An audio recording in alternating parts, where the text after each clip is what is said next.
Assalamualaikum warahmatullahi wabarakatuh. Alhamdulillah kita bersama lagi. Okey geng, hari ni aku nak bawa pasal menang sorak kampung Tergadai. Nak tampar tu, tang mana tu, apa dia tu. Okey, hari ni aku nak berkongsi seorang sahabat ni menceritakan apa yang berlaku dekat Kelantan. Kerajaan PAS Kelantan telah gadaikan tanah kepada DAP. Telah gadaikan 10,526 ekar kepada China DAP. Jadi kepada tanah Mukim Merelai kan, sedangkan depa duk mengagung-agungkan PAS Islam, Perjuangan Melayu Islam, perjuangan Islam, tapi sayang kan, depa gadaikan tanah seluas sangat-sangat banyak. Bayangkan ada 300,000 pokok kan, 100,000 ke 300,000 pokok. Bayangkan berapa banyak tu 300 pokok kan, 300,000 pokok yang depa tanam musangking kat Kelantan. Tanpa panjang-panjang, jom kita dengar apa yang diperkatakan oleh sahabat ni dan saya kita ulas, dan aku akan sertakan 2 video dan satu lagi video di apa yang berlaku dekat kawasan Kelantan. Jom sama-sama kita dengar. Menang sorok kampung Tergadai, itulah yang berlaku kepada negeri Kelantan pada hari ini. Benar, kita benar tabir negeri memerintah selama hampir 35 tahun ni atas kejayaan Islam. Kita war-warkan sebagai kejayaan Islam.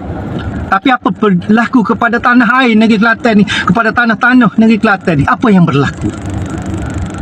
Lepas satu persatu tanah ini, negeri Kelantan ini telah diserahkan kepada bangsa asing. Kita lihat di Lembah Sirih, seluas 1,000 ekar telah diserahkan kepada bangsa asing, yang pada awalnya buat bangunan Tesco dan sekarang ni Lotus dah telah jadi Lotus dan Nyomo. 1,000 ekar kepada bangsa asing, bukan orang Melayu. Datuk Giok ni bukan orang Melayu, tapi disuruhkan dengan buat perjanjian supaya membuat beberapa tawaran kepada kerajaan negeri Kelantan nak buat stadium negeri dengan kos 50 juta, membuat masjid negeri dengan kos yang hampir sama, dan juga membuat jambatan Sultan Yahya Petra Kedua dengan kos 150 juta serta sumbangan kepada rumah rakyat. Tapi sekarang habuk pun dia tak bui. Apa kena tipu atas darat ni?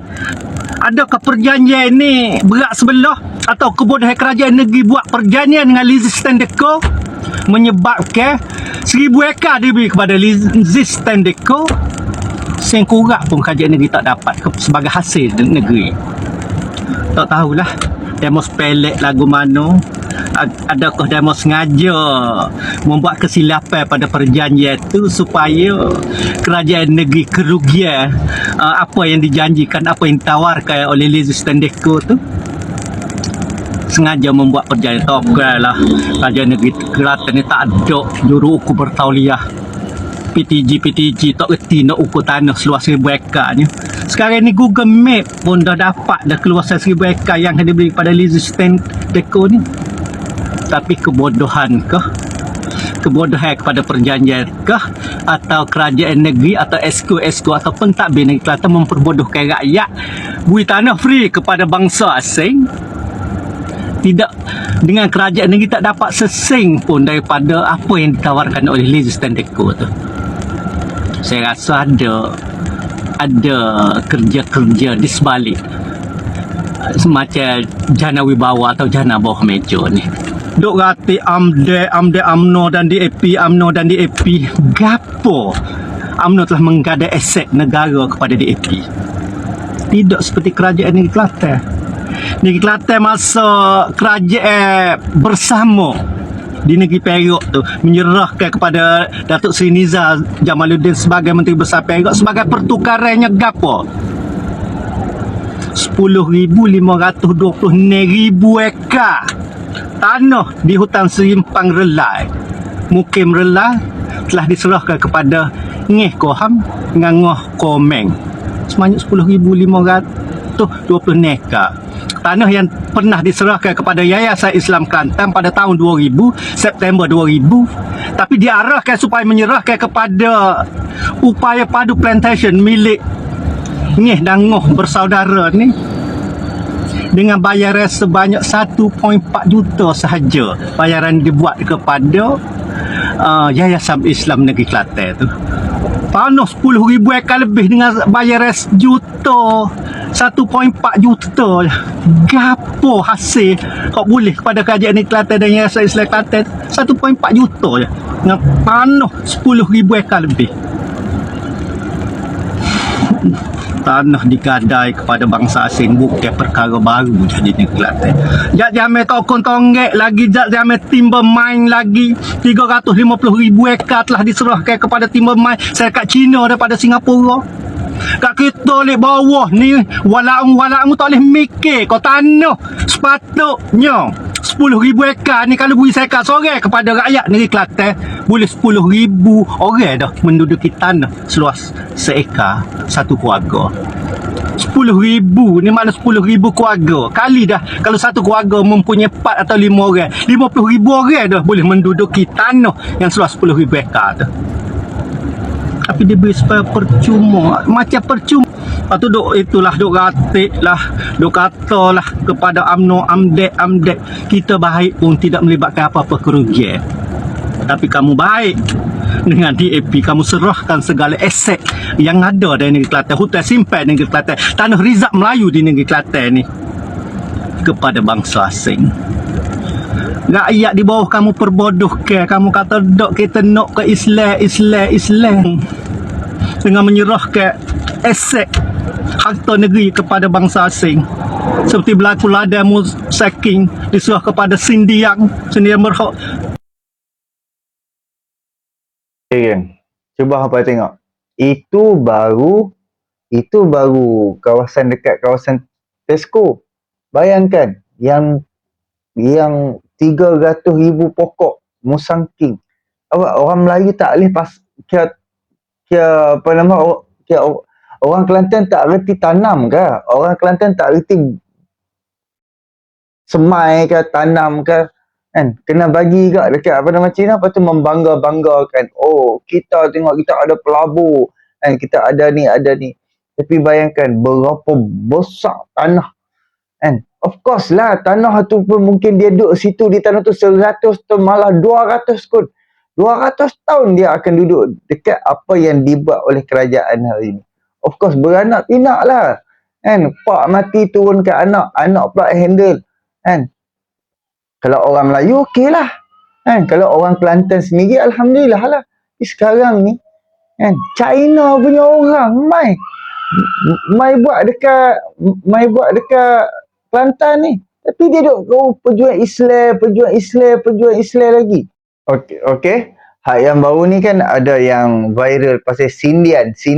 Kan? Syarikat Sindian tu dia dah dapat tanah dekat Kelantan. Dia dah tanam dah. Malah dah lama dah. Hampa tengok sekali aku akan sertakan video ni. Pokok dia pun besar dah. Memang dah lama dah. Projek ni memang dah berjalan lama dah. Kan? Hanya tidak diwar-warkan bila pokok tu dah besar, pokok dah berbuah, barulah depa panggil kerajaan negeri ni merasmikan. Jadi lebay-lebay hak yang duk kata kita perjuangan Islam, perjuangan Melayu ni, tanah Melayu. Lah. Dia meraihkan bangsa lain, orang luar mai duk bercucuk tanam di sini dan dia meraihkan. Jom sama-sama kita dengarlah apa yang kita mai tonton apa yang dah berlaku dekat Kelantan. Boleh menanam sebanyak 313,000 pokok di sini. 够力，种了313,000棵猫山王。 The name Musang King is originally from Gongsang. So, yang nama Musang King adalah daripada saya. 26 tahun. Masa kita dah ekspor ke Australia, dah Johor dia orang panggil kunyit. Laut dia panggil maong. Asyik macam mana nak jual ni di Australia? Maong susah nak dibaca kan. Kunyit pun pelik juga. So, I buatlah Musang King. Hari ni adalah hari pengisian kan Sindian dengan Henan, Malaysian Book Record. Ladang ni adalah ladang yang terbesar penanaman pokok Musang King di Malaysia. penanang terbesar di Malaysia. di Malaysia. Ya. Berarti di dunia lah. Yalah, sebab selain dari Malaysia tak ada orang yang tanam sebesar ni lah. Yang dipastikan Henan dengan sendirian dapatlah pengisiarankan daripada Malaysian Book of Record. Hari ini kita dapat jemput Timbalan Menteri Besar Kelantan, Datuk Dr. Fazli untuk isytiharkan pendapatan sijil hari ini. Di lodging Gua Musang di Kelantan yang adalah tempat yang pertama durian Musang King ditanam. Tahun 2004, syarikat Henan adalah syarikat kita yang nak mengeksporkan durian. Maksud kita bercadang dapatkan satu nama yang terbaik. Nak jenama yang international yang kebangsaan, kita kena dapatkan satu nama yang saya fikir Musang dengan kunyit. So saya pilih Musang sebab buah datang daripada buah Musang. So King adalah yang paling hebat sekali. So dari itu kita mendapatkan nama Musang King. Pastikan sekali lagi, adakah nama dicetak oleh Puan? Ya. Tahun 2004 boleh dapatkan ini daripada sejarah yang mengeksporkan durian ke Australia, dan kita adalah pertama syarikat yang mengeksport durian dan membuatkan durian sejuk buku untuk mengeksport yang boleh tahan selama 1 tahun. Oh, tahun tu tahun ke berapa? 2004. Artinya 20 tahun dulu. Yes. Dah lama dah. Ya. Sudah lama. Ya. Saya dalam bidang ni dah dekat 26 tahun ya. So jadi hari inilah dia hari yang banyak bermakna untuk saya sebab tak pernah saya boleh ingat saya boleh menanam sebanyak 313,000 pokok di sini. 313,000 Pokok. 313,000 Pokok ya. Ya. Yang Kena sebut sebesar 3 kali. ya sebesar 10,000 ekar, bekerjasamalah dengan kerajaan Kelantan ya, sanggup menolong dan bekerjasama untuk tambahkan hari ini yang kita dapat yalah result macam hari ini memang tak tahu macam mana nak ceritalah. Ya, membawa ekspor durian luar negeri memang membanggakan negara kita. Boleh menolong Malaysia dapatkan GDP untuk negara ini. Agaknya berapa pekerja pada masa kini? Dari sekarang kita memang ada 400, tapi untuk mengutip dan tahun yang akan datang kita akan mengupah lebih daripada 3,000 pekerja untuk bekerja di ladang saja. 3,000 pekerja. Artinya membantu 3,000 keluarga. Ya, pekerja tempatan, jadi dia tak payah keluar ke desa dan tak payah keluar negeri untuk cari rezeki lah. So kalau boleh kita nak menolong orang di Kelantan, dan kita pun bercadang nak membekukan durian sejuk buku di sini di lodging. Boleh kita nak namakan buah keluaran di Kelantan, jadikan di lodging ya di Kelantan, jadikan orang pun kenal lah lodging yang adalah salah satu yang paling baik yang tempat untuk mengeluarkan durian Musang King, dan membuatkan tempat ini sebagai salah satu ekoturism yang termasyhur selain daripada Cameron Highland yang dekat ni ya. Kita bercadang dan membuatkan kilang, menambahkan rezeki keluarga yang boleh, dan membawakan teknologi IoT dan ekspor yang boleh membawa lumayan yang sangat baik untuk Kelantan ya. Akan memudahkan rezeki keluarga yang seterusnya. Ya, memang inilah adalah salah satu lah. Tapi memang kalau kita berjaya, seluruh Malaysia pun akan mendapat manfaat dari sini. Dan Musang King akan terus maju sebagai world class brand. Marilah kita bersama-sama memajukan industri durian di lodging Kelantan. Oh ya. Lepas tu rasa itu aroma. Robot dah. Oh, yes, ha.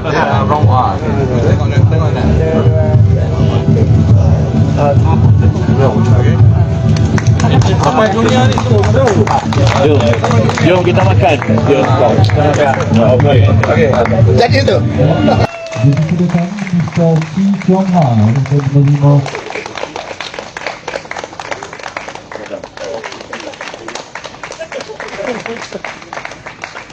Okey geng. Kalau hampa tengok, kalau hampa faham mentaliti Cina macam ni lah kan. Anda kata dia pi satu-satu tempat baru, memang dia akan meraihkan, dia akan kata okey dapat jana pendapatan orang-orang kampung kawasan situ, dapat membantu orang sekeliling, dan juga okey boleh sampai kerajaan pusat pun dapat juga pendapatan kan.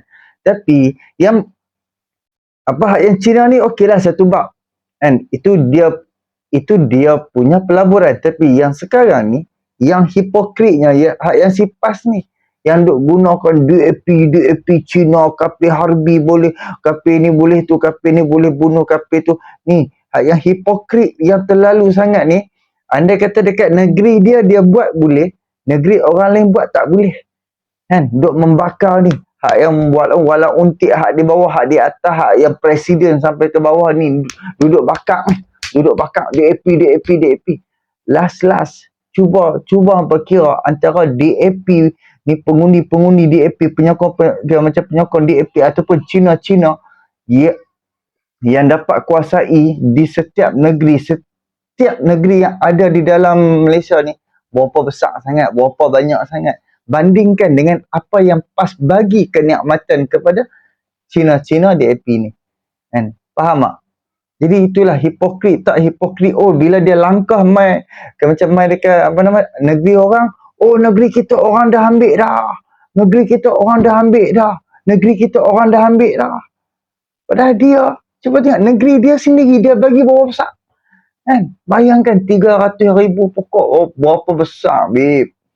Bayangkan berapa besar, berapa gunung bukit tu ada sekali kita pandang tu, berapa besar. Kan? Inilah hipokrit demi hipokrit. Kan? Seperti mana yang brother tadi awal-awal cakap. Cuba tengok yang macam daripada yang Kormeng tu. Cuba hampa tengok. Kan? Sebelum dia masuk politik memang dia duk main projek-projek balak punya ni kan. Jadi dia cuba mungkin dia boleh dapat balak dekat Kelantan berapa luas. Dan kerajaan Kelantan daripada dulu sampai ke sekarang boleh bagi pembalakan. Cuba bayangkan ni yang dekat kawasan tanam durian tu, waktu berlakunya pembalakan, berapa teruk rakyat Kelantan kena hadap disebabkan pembalakan. Berapa teruk, berapa keruh. Betul orang kata apa, berapa selutnya rakyat duk kena hadap. Jadi itulah hipokrit demi hipokrit. Sekarang ni aku akan buat pula video untuk yang berlaku dekat Baling Kedah tu. Kan tanam juga musangking kan. Buat pembalakan apa bla bla. Banjir yang tahun lepas dia bagi alasan apa? Disebabkan takungan air di atas tu untuk musangking pecah. Lepas tu banjir pula kali kedua. Alasan dia pun sama juga. Kan? Ini semalam 2 hari lepas berlaku banjir yang sangat teruk. Apa lagi alasan dia? Dia nak spin apa lagi? 3 jambatan hanyut, babe. Aku akan buat satu video. Aku akan letakkan video yang pertama mula-mula banjir. Yang mulanya banjir disebabkan takungan tu pecah, Sanusi naik helikopter. Dan sehingga yang semalam berkali-kali dah banjir. Kita react dan kita fikir sama-sama. Jadi boleh subscribe, like, komen dan share. Inilah sedikit perkongsian aku berkaitan PAS Kelantan. Hipokrit tak hipokrit menggadaikan tanah dia. Awak rakyat negeri dia memang tak reti bercucuk tanam. Rakyat negeri dia memang tak reti tanam pokok. Aku rasa kalau betul-betul kerajaan negeri fokus buat, kerajaan negeri lagi hebat lah. Sebab kerajaan negeri hanya keluarkan modal dan bayar gaji sementara. Keluarkan modal untuk beli benih apa semua, dan rakyat negeri Kelantan tanpa menggunakan Cina, tanpa duk gadaikan tanah tu kepada Cina, barulah Cina buat. Macam sekarang ni kan Cina yang buat. Kerajaan negeri hanya sewakan ataupun jual tanah tu kepada syarikat Cina. Of course lah syarikat Cina dia akan pergi cari pelabur, dia dapatlah sindian, dan depa duduk di sini dan depa kata depa guna rakyat tempatan. Awak projek macam ni kerajaan Kelantan tak boleh buat ke? Kerajaan Kelantan sediakan benih dan rakyat tempatan dan bayar gaji, bayar dulu yang 1,000-2,000 kepada rakyat tu, sementara pokok-pokok tu dia nak beli hasil. Sebab apa Cina tu berani ambil tanah sebesar ni? Sebab dia tahu keuntungan durian musangking memang sangat luar biasa. Sebab tu dia berani ambil. 300,000 pokok dia berani tanam. Jadi itulah. Seperti mana apa yang aku tahu sekarang ni, kerajaan pusat sendiri duk fikir macam mana nak menjana pendapatan untuk kerajaan pusat sendiri, dan di samping dapat sediakan keperluan makanan, tumbuh-tumbuhan, dan juga dapat di samping itu juga dapat menjana pendapatan kepada rakyat, iaitu hak yang dibuat oleh Rafizi Ramli, IPR, Intensif Pendapatan Rakyat. Ada daripada dia dah cari dah tanah-tanah apa semua, dan kerajaan daripada Kementerian Ekonomi akan direct sediakan barang keperluan sampailah sebelum tu sebelum hasil dikeluarkan, kerajaan akan bayar gaji kawan tu hak yang dah buat kerja, sehinggalah dapat hasil pun keuntungan tu orang hak yang usaha boleh ambil. Dan juga okey, untuk makanan keperluan apa, contoh macam cabai ke apa hak yang dia tanam, okey, dekat pasaran pun ada stok, jadi kos kita tu jadi rendah, harga barang akan jadi murah kan. Di samping ada juga cukai, keuntungan tu kerajaan akan letakkan cukai untuk keuntungan kepada kerajaan pusat, disebabkan kerajaan pusat dah keluarkan modal. Of course lah, hang melabur, of course lah, walaupun 1%, of course lah kita nak juga keuntungan walaupun sikit, sebab kita dah keluarkan modal kan. Jadi itulah sepatutnya kerajaan. Kita perlu contoh lah apa hak yang dibuat oleh Rafizi Ramli, seperti mana vending machine. Dia macam kerajaan ada list, cari orang siapa yang nak, siapa yang betul-betul nak, okey, daftar. Bila dia dah lulus, okey, kerja hang hari-hari, hang hanya letak makanan je. Mesin, tempat, apa semua kerajaan bagi. Dan dia adalah agreement dia. Anda kata hang dah rasa hang tak mau buat, boleh diganti dengan orang lain. Itu ya, sama juga konsep hak yang bercucuk tanam hak yang dibuat oleh Rafizi Ramli itu. Kalau hang tak mau buat, okey, ganti dengan orang lain. Sebab tanah tu tanah kerajaan, tak kira kerajaan negeri ataupun kerajaan pusat. Jadi fikir-fikirkan, boleh subscribe, like, komen dan share. Jangan jadi hipokrit, duk negeri orang duk entam negeri orang, negeri sendiri dia tutup mata. Oh tak apa, kita buat boleh. Malu kat orang lah sikit. Okey, terima kasih banyak. Subscribe, like, komen dan share. Tak ramai ampaan tu. Assalamualaikum.